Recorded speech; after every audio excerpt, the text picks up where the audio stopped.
अस्सलाम वालेकुम रहमतुल्लाहि व बरकातुहू। उम्मीद है कि आप सब दोस्त खैरियत से होंगे। अल्लाह ताला आपको हमेशा हंसता मुस्कुराता रखे। जी, जितने भी लोग कोहलूश उस्मान का ड्रामा देखते हैं उनके लिए मेरा एक मैसेज है कि आप ड्रामा तो देख रहे होते हैं, लेकिन जो उन्होंने हिस्ट्री उसके अंदर बताई है आप उसको नहीं जज कर रहे होते। आप सिर्फ देख रहे होते हैं बाला खतून या जितनी भी औरतें लव स्टोरी आप देख रहे होते हैं। आप ये नहीं देख रहे होते उन्होंने किरदार क्या अदा किया है।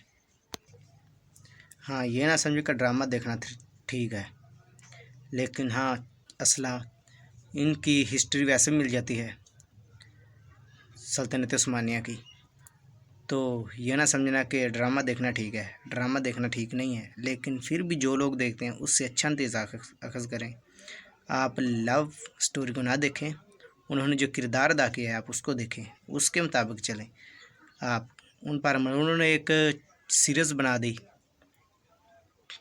वीडियो के हिसाब से आपको दिखा दिया कि ऐसे ऐसे होता रहा है। हर सीन उसके अंदर जो भी सीन है वो उस दौर के लिहाज से बस उन्होंने मेल मिलाप किया हुआ है।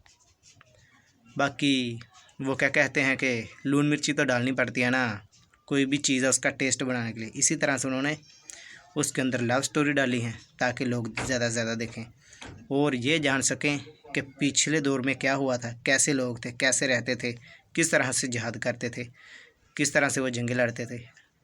तो मेरे तमाम दोस्तों की गुज़ारिश है वो इससे कुछ सीखें, ना कि वो दूसरी लव स्टोरी के ऊपर कमेंट कर रहे हैं। तो मिलते हैं नेक्स्ट वीडियो में, तब तक के लिए अल्लाह हाफिज़।